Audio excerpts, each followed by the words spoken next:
नमस्कार दोस्तों, स्वागत है आप सभी का। आज हमारे कुरुक्षेत्र युद्ध की कहानी एक और रोचक घटना का सामना करेगी, जिसमें हम देखेंगे किस प्रकार से महायुद्ध ने नए मोड़ लिए और कैसी एक एक कड़ी पूरी युद्ध की कहानी में अहम बानी। युद्ध का माहौल गर्म हो चुका था। अर्जुन, जो अब तक के दोस्तों और दुश्मनों के बीच अपनी कहानियों का सामना कर रहे थे, आज कुछ और ही सोच रहे हैं। भीष्म पितामह के युद्ध के मैदान में अपना अद्भुत योगदान था, लेकिन उनका अंत कैसा होगा? आज हम इस सवाल का जवाब जानेंगे। अर्जुन कृष्ण से कहते हैं, कृष्ण, ये सब क्या हो रहा है? भीष्म पितामह को हमने काफी समय से देखा है। उनके सामने सभी योद्धा बेकार लग रहे हैं। क्या आज हम उन्हें हरने में सफल होंगे? अर्जुन, भीष्म को हराना आसान नहीं है। उनके मन में एक विशाल धैर्य और कथन आता है, लेकिन अगर तुमने ये युद्ध जीता है तो तुम्हें अपने आदमी को मजबूत करना होगा। भीष्म का सामना सिर्फ वीरता से नहीं, बल्कि धार्मिक अनुशासन से भी करना होगा। भीष्म पितामह, जो अपने विराट और धार्मिक योगदान के लिए प्रसिद्ध थे, अपने विचार से पहले ये समझते थे कि ये युद्ध एक महत्वपूर्ण समय है। कौरवों और पांडवों के बीच यह युद्ध बस राजनीति तक सीमित नहीं था, बल्कि यह धर्म और अधर्म का भी प्रतीक बन गया था। भीष्म का ये विशाल योगदान और उनका समर्थन पांडवों के लिए एक कठिन समय बन गया था, लेकिन कृष्ण ने अर्जुन को यह बता दिया था कि भीष्म को अपने ही शस्त्रों का प्रयोग करके ही नुकसान उठाना पड़ेगा।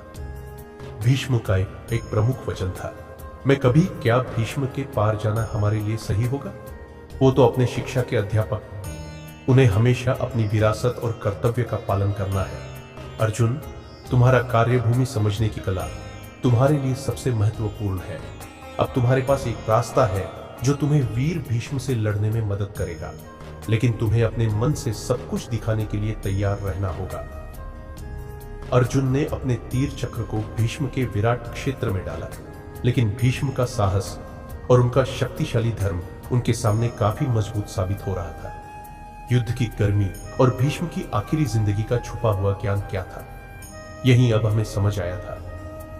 जब तक भीष्म ने अपनी शक्ति का दर्शन किया, तब तक उन्हें यह जाना कि उनका समय आने वाला है। भीष्म ने अपने प्राण त्याग दिए, लेकिन उनका अंत किस प्रकार से हुआ, यह कथा भी अलग थी।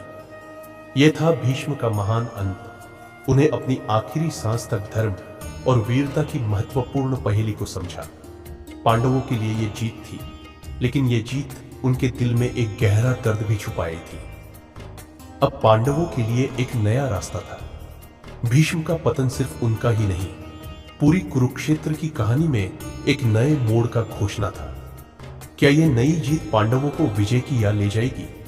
क्या दुर्योधन का आदमी यह समझ पाएगा कि यह युद्ध सिर्फ उनके अधिकार की कहानी नहीं, बल्कि जीवन और मृत्यु के बीच का एक महत्वपूर्ण प्रश्न था? कुरुक्षेत्र के मैदान में हर कदम एक नई कहानी का घोषणा कर रहा है। दोस्तों, क्या आप तैयार हैं इस युद्ध के अगले मोड़ को समझने के लिए? अगर आपको ये कहानी पसंद आई हो तो हमारे चैनल को सब्सक्राइब करें और इस एपिसोड को अपने दोस्तों के साथ शेयर करें। मिलते हैं अगले एपिसोड में, जहां हम और गहरी से समझेंगे कुरुक्षेत्र की कहानी।